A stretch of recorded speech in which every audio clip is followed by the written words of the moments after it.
প্রতিবার বিশ্বকাপ এলেই একটাই প্রশ্ন গর্জে ওঠে, এইবার কি সাউথ আফ্রিকার ভাগ্য বদলাবে? জোকার তকমায় দীর্ঘদিন জর্জরিত দলটি গত জুনে টেস্ট চ্যাম্পিয়ন হয়ে ইতিহাস পাল্টে দিয়েছে, আর এবার আরেকটি বৈশ্বিক মঞ্চ টি-20 বিশ্বকাপ তাদের সামনে। কিংবদন্তি জ্যাক ক্যালিস তো আরও আগে ভাগে ঘোষণা দিয়ে বসেছেন চ্যাম্পিয়ন হবে প্রোটিয়ারাই। কেন তিনি এমন আত্মবিশ্বাসী? কোন শক্তির ওপর ভর করে এগোচ্ছে দলটি, আর কোন তারকারা বদলে দিতে পারে তাদের ভাগ্য? জানতে হলে ভিডিওটি শেষ পর্যন্ত দেখতেই হবে।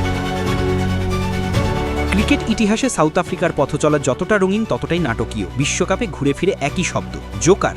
তাদের তাড়া করেছে যুগের পর যুগ, কিন্তু ভাগ্যের চাকা ঘুরেছিল এই বছরই। জুন মাসে অস্ট্রেলিয়াকে হারিয়ে তারা টেস্ট চ্যাম্পিয়নশিপ জেতে, আর সেই অর্জন যেন বদলে দেয় পুরো দলের মানসিকতা। বহুদিন পর প্রোটিয়াদের হাতে উঠেছিল একটি বৈশ্বিক শিরোপা, আর সেই জয়ের আলোয় এবার তারা তাকিয়ে আছে 2025-26 টি-20 বিশ্বকাপের দিকে। ঠিক তখনই নতুন করে আলোচনার জন্ম দেন দক্ষিণ আফ্রিকার কিংবদন্তি অলরাউন্ডার জ্যাক ক্যালিস। ক্রিকেট ইতিহাসের অন্যতম সেরা এই ক্রিকেটার জানান, আসন্ন টি-20 বিশ্বকাপের সবচেয়ে বড় দাবিদার তার দেশের দলই। ক্যালিসের দাবি শুধু আবেগ নয়, এর পেছনে পুরো একটা বিশ্লেষণ আছে। 2024 বিশ্বকাপের ফাইনালে ভারতকে হারানোর খুব কাছাকাছি গিয়েও স্রেফ শেষ মুহূর্তের ব্যর্থতায় শিরোপা হাতছাড়া করেছিল দলটি। সেই হার দলের মধ্যে তীব্র ক্ষুধা তৈরি করেছে।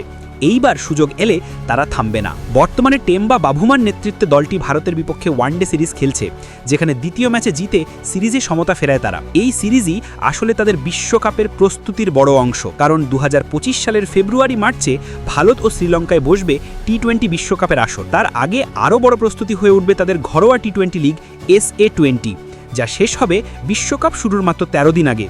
আর ঠিক এখানেই ক্যালিস দেখছেন সবচেয়ে বড় সুবিধা। তার মতে ম্যাচ ফিটনেস, কন্ডিশন, মাঠের অভ্যস্ততা, এসব জায়গায় SA20 বিশাল ভূমিকা রাখবে। বিশ্বকাপের আগে এর চেয়ে ভালো প্রস্তুতি আর হয় না বলেছেন ক্যালিস। তবে শুধু প্রস্তুতি নয়, নেতৃত্বের দায়িত্ব সমান গুরুত্বপূর্ণ। বিশ্বকাপ জিততে হলে সিনিয়র ক্রিকেটারদের সামনে থেকে উদাহরণ তৈরি করতে হবে। দলের অভিজ্ঞ তুরুপের টাস কাগিসো রাবাদা ও কুইন্টন ডিকক। রাবাদার আগুনে বোলিং, ডিককের বিধ্বংসী ব্যাটিং।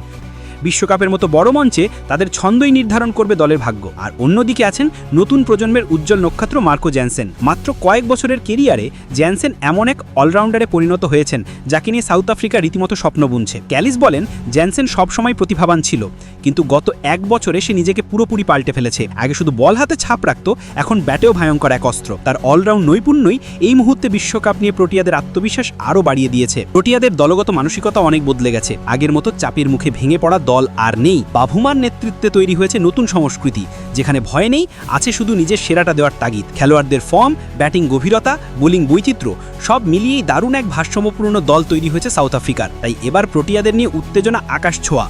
ইতিহাস বলছে বড় মঞ্চে বারবার হোঁচট খেয়েছে তারা, কিন্তু টেস্ট চ্যাম্পিয়নশিপ তাদের আত্মবিশ্বাসী করেছে, জ্যানসেনের উত্থান তাদের শক্তিশালী করেছে, আর ক্যালিসের ভাষায় এইবার শিরোপা ধরা ছোঁয়ার মধ্যেই। এখন বিশ্ব তাকিয়ে আছে আগামী বছরের মার্চের দিকে। সত্যিই কি সাউথ আফ্রিকা বদলে দেবে ইতিহাস, নাকি জোকার শব্দটি আবারও ফিরে আসবে?